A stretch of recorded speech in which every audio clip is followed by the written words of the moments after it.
Lloyd is a dedicated white mage who always strives to do his best. So when he suddenly gets kicked out of the hero's party, the boy is baffled. The hero, Alan, tells him he's always just fumbling around in the back during quests, meaning he's basically useless. No, scratch that, he says he's an eyesore. Lulu, the archer, and Maya, the wizard, add that being a member of the hero's party is an honor and being incompetent doesn't cut it. They say that Lloyd even leaves the healing to Sheena, the group saint. Sheena then states that he's the reason why Alan's reputation as a hero is going down the drain. Lloyd takes in his team's criticisms. I'm incompetent. I see. Maybe so. The group's shield woman, Lena, doesn't take Lloyd's remarks well. Does he mean he knows about his helplessness but never did a thing about it? Alan doesn't wait for Lloyd's answer, though. Instead, he orders him to get lost after asking for his money as a nuisance fee. Lloyd knows he won't be able to leave without giving in to Alan's demands, so even though he doesn't want to, he gives the hero all his money. He's not even out the door yet, and Alan and Sheena are already talking about where they'll spend his money. Everyone rejoices over his departure. Everyone but Lena, that is. Outside, Lloyd ponders on how or when things went wrong. He didn't know his teammates hated him that much. Had he known that things would turn out this way, he would have asked his master to teach him how to get along with people. You see, Lloyd was picked up by his master, Merlin, when he was young. Merlin is a beautiful and lively woman who's keen on making magic that stops aging. Anyway, with her guidance, Lloyd spent most of his childhood in the mountains doing chores, executing experiments, and training early in the morning, day after day. Despite learning a lot of things, Lloyd didn't enjoy his life. So, one day, he tells his master of his plan to go to the city of Ishtar. There, he intends to live freely without being bound by a master. Merlin thinks he's too young to leave the nest, but she ultimately lets him do whatever he wants. Her last advice for him is to never be overconfident in his abilities. The funny thing is, even if he doesn't live with her anymore, Lloyd is often reminded of Merlin because of her statue in the city. Yep, his master's a big shot, but the one thing he can't stand about the statue is the size of her melons. The woman's as flat as a pancake in real life, not the pancake writes erasure. All of a sudden, a girl named Yui asks him if he's a fan of Merlin.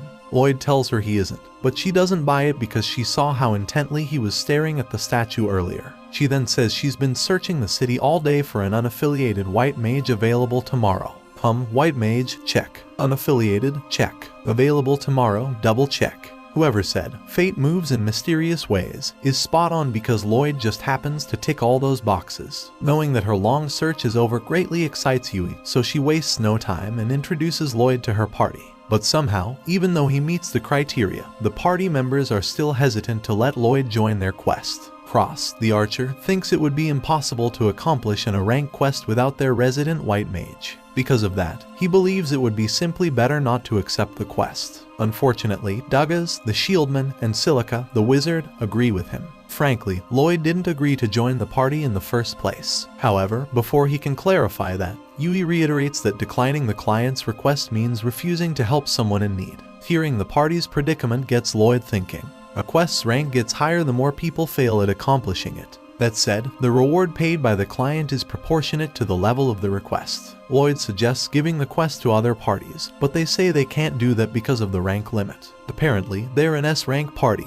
and no other parties in town fit that requirement. Not only that, but adventurers are required to operate solely within registered parties and are not permitted to recruit members from other groups. Lloyd fears the quest might be too much for him, but once again, Yui cuts him off before he can speak. She knows her comrades will let him join the quest when they see how powerful he is. So, without delay, she leads everyone to a nearby forest for him to showcase his talent. Seeing Yui so hopeful about the situation makes Lloyd feel bad. She almost looks like a stage mom waiting for her kid's performance. The only difference is he knows he'll end up disappointing her the same way he disappointed his previous teammates. In the end, she asks him to cast a strengthening spell on the whole team all at once. Lloyd thought he'd be asked to perform a complicated magic, but even a kicked-out white mage like him can do a measly strengthening spell. He then takes out his wand from his magic storage and readies to showcase his skill. But instead of simply doing what he was asked to, he casts a 5-in-1 enhancement spell that includes body strengthening,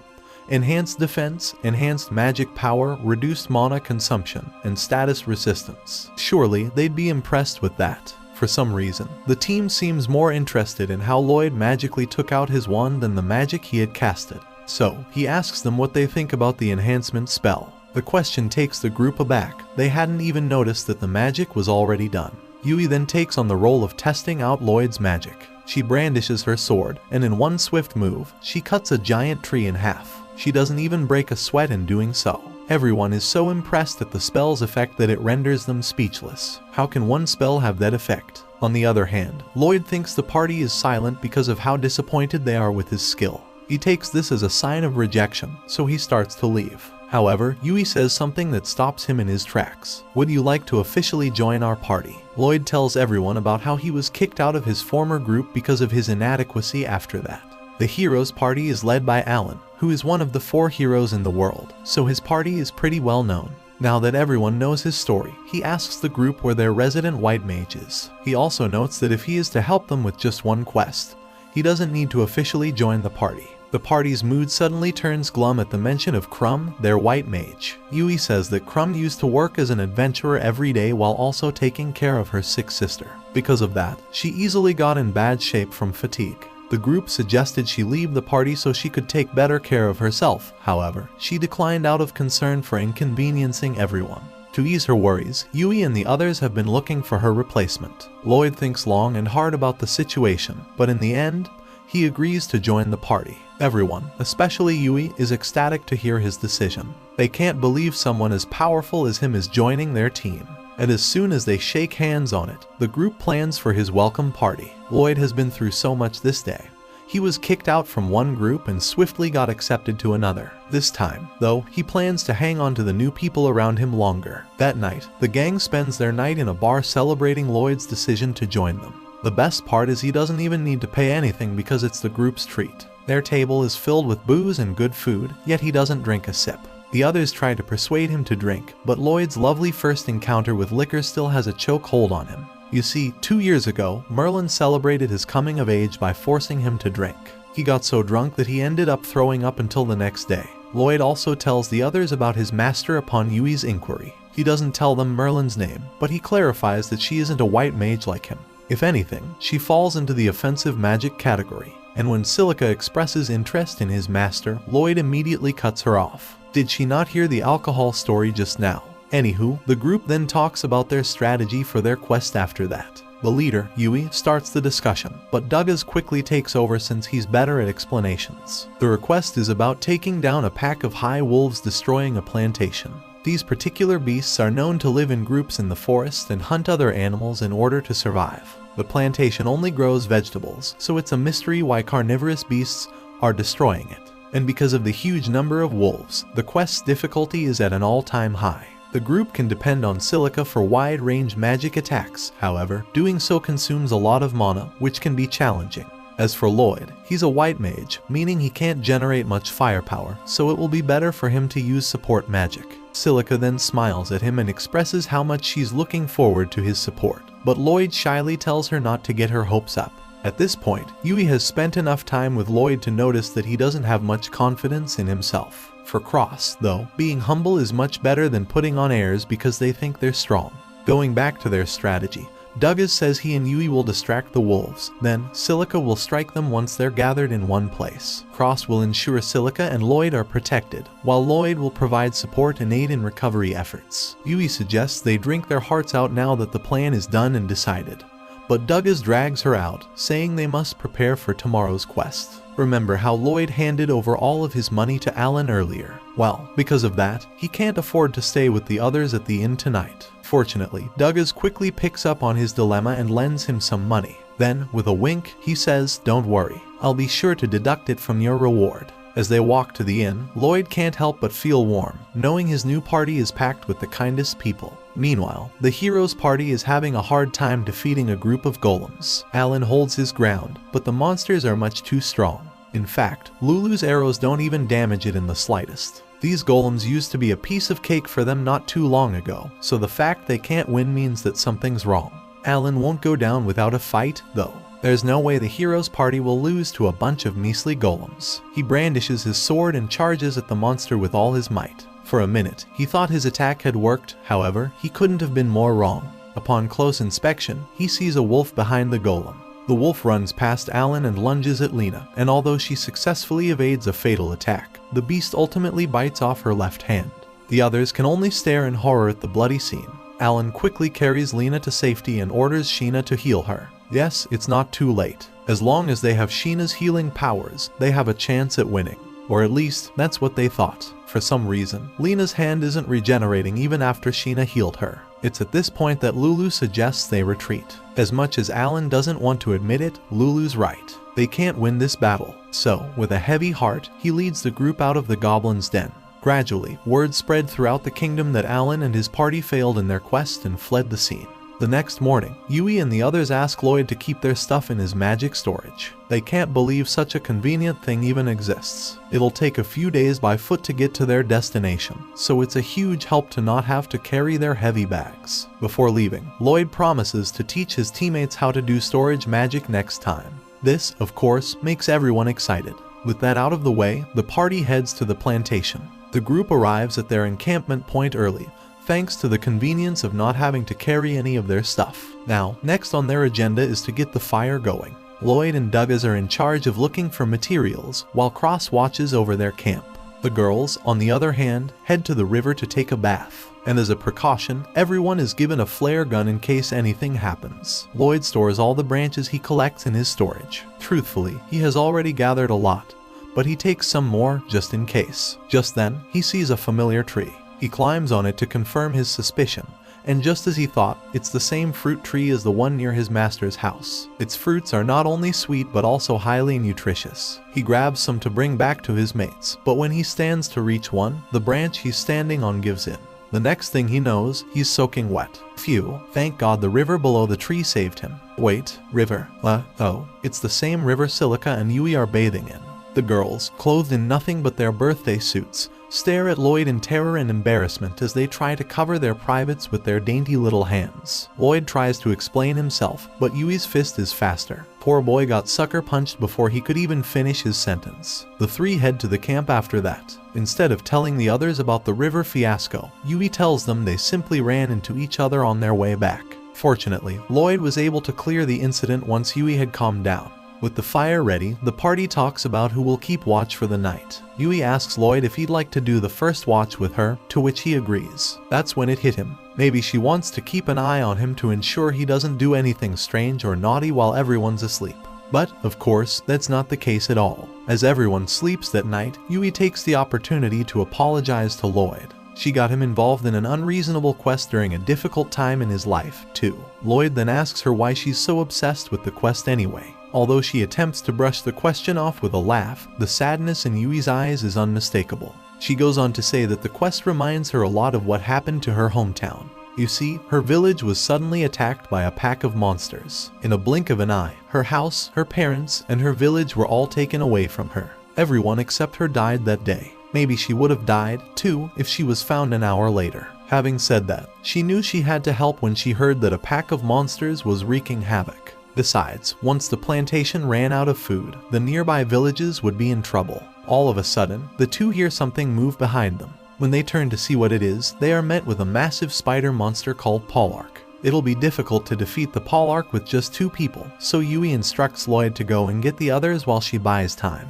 However, the monster swiftly scurries away before the two can even put their plan into action. That's strange. Perhaps there are nearby monsters that scared it off. No, Lloyd doesn't sense any danger in the vicinity. Whatever the case, the party is safe, at least for now. A few days pass, and the group doesn't encounter any monsters. The silence is almost unsettling. They don't know what it is yet, but the party is certain that something feels off about the forest. Lloyd then uses his detection magic, hoping to get more information, and what he finds surprises him.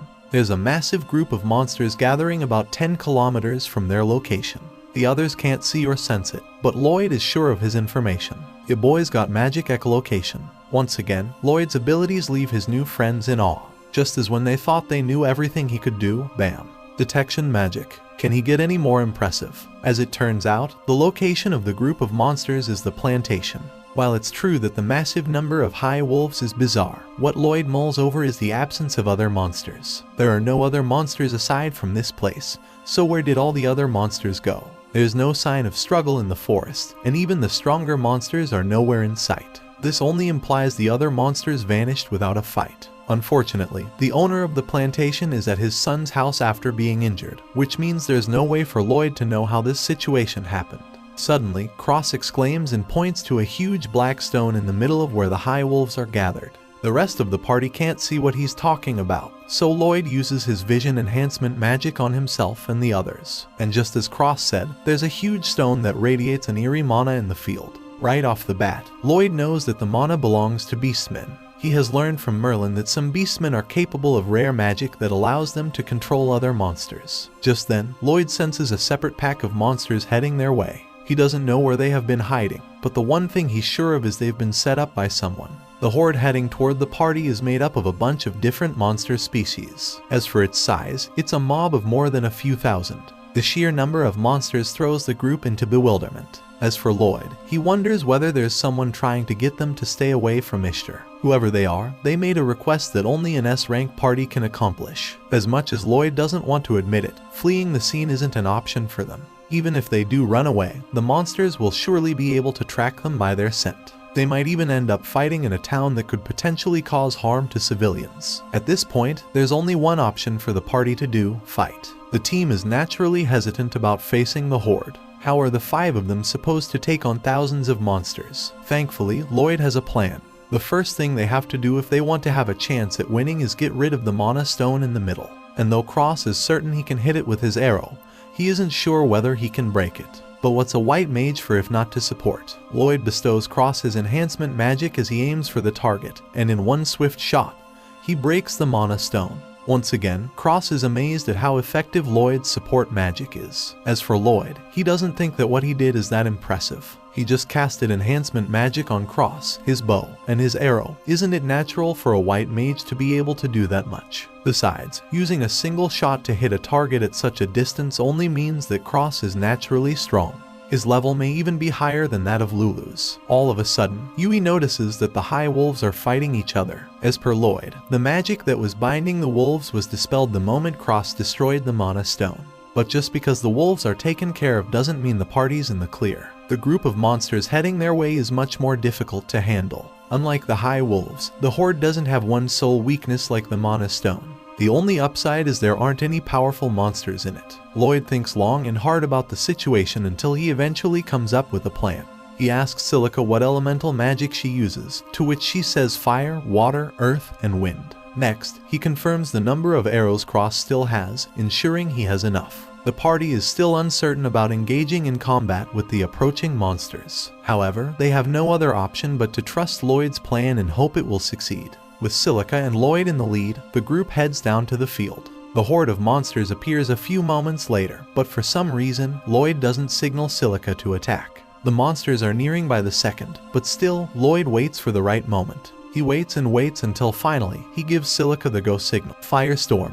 The fire magic Silica uses to attack isn't something the party has ever seen before. Sure, she uses impressive magic, but this is on a whole new level. A whole chunk of monsters are obliterated with one single attack. This, of course, is the result of Lloyd's support magic. All he did was cast magic enhancement and reduced mana reduction spells on Silica. Ain't nothing to it. From there, Lloyd instructs Silica to do 5 more of those attacks on the oncoming horde. At this point, a huge area of the forest has been set ablaze, and thanks to Silica's wind magic, an equally great amount of smoke lingers in the air. This isn't a coincidence, though. Lloyd planned this to obscure the vision of the flying monsters. Alright, time for phase 2. Aside from enhancing Cross arrows, Lloyd also links his detection magic with him. This allows him to see through the smoke and ultimately take down the flying monsters. Cross can see the monsters so clearly that it almost seems as though the thick smoke covering the area isn't even there. Things are going according to plan so far. Lloyd then heads to Silica's location to proceed with the next part of their attack. By now, most of the monsters on the ground have been taken care of. Having said that, it also means Silica is running low on mana. So, to help her, Lloyd holds her hand and transfers some of his mana to her. Sure, the process drains him, but that's not important at the moment. Right now, what matters is his plan works. Silica then shouts, "Jubia," and in an instant, heavy rain pours into the land, preventing the fire doesn't spread to the mountains. Silica and Lloyd are exhausted by now, but luckily, it's Dugga's and Yui's turn to take over. Before handing off the battle, Lloyd uses up every last bit of his mana to cast enhancement magic on the two. The party's fight with the horde of monsters ends in no time. You'd think things are over by now, but no. Lloyd finally reveals that he thinks whoever set them up is after Ishtar. The request, he adds, is a trick to keep S-rank adventurers away from the city without raising suspicion. Now, Ishtar is filled with knights, not to mention the hero is there, so it's a complete mystery as to why anyone would target it. Nonetheless, the party heads back in case something terrible happens. Unbeknownst to Lloyd and the party, 4 hooded men are having a meeting about their heinous plans in an unknown location. They're the ones behind the S-rank request and the golem attack. Thanks to their plan, the hero's party's shield woman had lost her hand, and the saint was proven to be a fraud. All this is thanks to their boss and the beastmen they have chained and locked up. Not only is her magic convenient, but she will also be vital to the resurrection of their lord. Because of that, they must not fail. They're doing all this for the sake of their boss, for the sake of the demon lord. Meanwhile, Alan is losing his wits. He cannot believe he's surrounded by incompetence. His party's been looking for Lena's replacement, yet no one's taking up the job. Not only that, but they can't even find a support. He just can't wrap his head around it. Why are these things happening to him? On the other hand, Mia knows why they can't find anyone to join their party. Aside from the ridiculously high requirement, she knows that no one is applying because of the request they failed. Rumors have started to spread to the royal capital from that dreadful day. Our comrade was seriously injured, so we accepted defeat and ran away is probably what the public thinks. No matter how famous the hero is, there aren't many who would want to associate with them at the moment. To be fair, they found a few replacements for Lena. They aren't as good as her, but they'll do in the meantime. The bigger problem they have is finding a replacement for Lloyd. At the very least, they need someone who can use storage magic. But unfortunately, not one of the applicants can do that, and all of them can only cast 2 enhancement spells simultaneously. And just when Alan thinks things can't get any worse, the city knights suddenly come into his office. They say they received a message from a knight on patrol in the forest, and apparently, a horde of monsters is heading toward Ishtar. The number, according to the report, is a staggering 10,000. As such, the knights are here to ask Alan to assist them in subjugating the monsters. All this culminates in them asking him for an emergency request. As suggested by the name, an emergency requests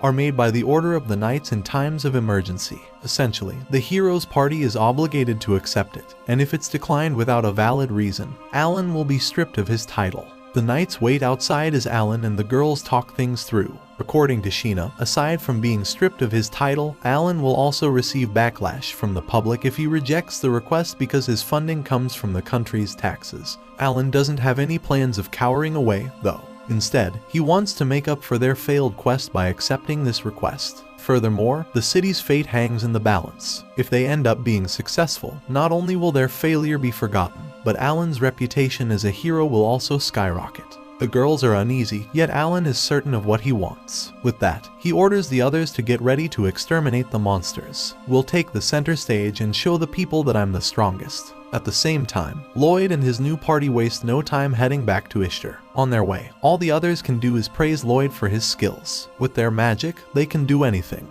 Because of his enhancement magic, they are running faster than they have ever done in their lives, so they'll surely reach Ishtar in no time. Using enhancement magic continuously consumes a lot of mana, but fortunately, Lloyd knows the trick to do it efficiently. You see, Merlin used to leave him in the forest for a week to survive on his own. As a white mage, he can't defeat a monster by himself, so all he did was run away from them. Because of that, Lloyd needed to have good control over various enhancement magic to survive. He experimented time and again until he came up with new spells. That experience is hell for Lloyd. He was a child left to fend for himself. Yui says his training was not normal, but all Lloyd can think about is how his mates probably think his training is below their standards. What a way to take things the wrong way. Just then, Lloyd picks up a signal of life in his detection magic. He keeps his silence, trying to figure out what to do. He doesn't know why, but he has a bad feeling about this. But one thing's for sure, he has felt one of those presences before. Lloyd wants to get to the bottom of what he's sensing, so he asks the others to head to Ishtar ahead of him. But much to his surprise, the others don't do that. Instead, they follow him. Besides, who's going to help him if he gets in trouble? He said so earlier. He can't defeat monsters on his own. They're his party, so of course, they're going to help him. It's at this moment that Lloyd realizes his party members are reliable. But this is no time to be all gushy. With that, he leads his party to the location he's sensing. The first thing Alan does when he sees the other adventurers taking on the same request is insult them for looking weak. Of course, the adventurers who hear him don't take this well, but Alan pays them no mind. Instead, he refers to them as meat shields when he learns that the S-rank adventurers are out on a quest. Indeed, this guy's cockiness knows no limit. From there, he leads the strategy meeting for the monster subjugation. He says the wizards and mages will be the first to act by unleashing their most powerful spells to create a massive impact and eliminate a minimum of 10 monsters each. Meanwhile, he, along with the knights, will buy time and keep the monsters busy. Then, when the mages have recovered their mana, they'll do the same thing over again. It's a rinse and repeat kind of thing. His eyes gleam at the brilliance of his plan. That should be enough to take care of the monsters. The adventurers are dumbfounded at the stupidity of his plan. One by one, the mages reveal they can't use magic as powerful as what Alan has in mind. Then, Alan sees a familiar face who says, "I don't think I can do that either." It's Maya, his party's wizard. Alan assures her that her failure from before was a one-time thing, but Maya says it's not. She sadly reveals that she attempted to cast a powerful magic after that fateful day. She did it over and over again, and still, the result was the same. Everything is for naught. The other adventurers are starting to lose faith by now. If the hero's party's wizard can't cast a powerful magic, that means no one else can. Alan, Sheena, and Lulu try to comfort Maya, asking her not to get discouraged by one mistake. Finally, Mia calls out Alan and says he hasn't even practiced since they failed the request. How can he even say that things will turn out fine when he's been doing nothing all this time? This sends the crowd into chaos. What does she mean? The hero hasn't been practicing. Alan pathetically explains himself, saying he was busy recruiting members. However, Maya has had enough of him. She looks at him, and with tears in her eyes, she exclaims, "You aren't the Alan I love." With that, she storms off. The adventurers gathered here to devise a battle plan, and they get this. Anyway, where's the popcorn? The knights block Alan's path as he tries to flee the situation. They call him out not only for losing party members but also for not practicing. Is this how a hero is supposed to act? One of the knights then shoves him, saying he doesn't deserve to be called a hero. Ever so cocky, Alan punches the knight, but to his surprise, the knight catches his fist easily. Damn, our hero's supposed to be this weak. Lulu tries to calm Alan down, knowing too well that it'll do them no good if the fight escalates any further. Besides, not one soul in that room believes in the hero's integrity anymore. With nothing else to do, the hero's party leaves the room. Alan doesn't care one bit about the repercussions of his actions, though. Why? Because he believes the knights and adventurers will not stand a chance against the horde. He's sure that in time, everyone will come begging him for help. At the same time, the adventurers are still in disbelief at what just happened. So, that's who the hero really is. He's nothing like the rumors. On the other hand, the knight who stood up to Alan is perplexed. He had seen the hero's party in battle before. They had excellent coordination, and their plans were superb, so just what in the world happened to them? Out of nowhere, a familiar face walks in. It's Lena. She lost her left hand to a wolf, yet she says she wants to participate in the monster subjugation. She can't fight like she used to, and she doesn't know if she'll be of any help, but Lena wants to at least shield the others. While bowing down, she exclaims, "Please let me fight with you." The knights are more than pleased to have Lena on their side. Her strength is worth at least 100 men. Now that's out of the way, Lena asks the knights if they know anyone named Lloyd. Meanwhile, Lloyd leads the others to a hut in the middle of the forest, and now that they're close, he's certain there are demons up ahead. Demons are people that live in the Dark Realm.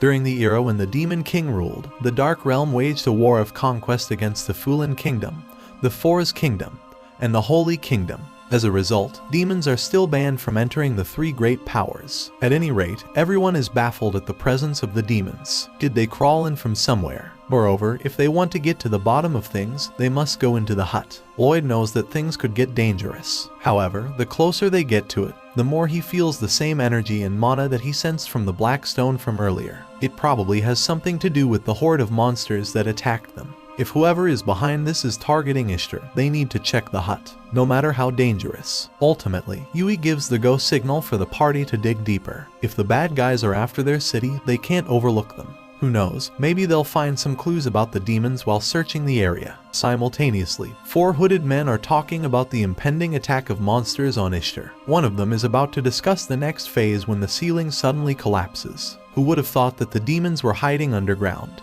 And surprise, surprise, the hooded men are demons, after all. Out of the 4, only one of them survives the ceiling crash. The demon tries to escape, but fortunately, Lloyd catches him in time. He also makes sure to cover the demon's mouth to prevent him from using magic. Just then, Cross calls everyone's attention and leads them to a separate room. There, they see a beastman chained to a wall. The Beastman has obviously been through so much. Fortunately, she doesn't need to endure more now that Lloyd and his party found her. Lloyd may have been kicked out of the hero's party, but at this point, we all know that he's capable of doing so much more than he gives himself credit for. Monsters or demons, he's ready to take on anything as long as his new party is there with him. Subscribe to watch more videos like this, turn on notifications and leave a like to help the channel out. Thank you for watching.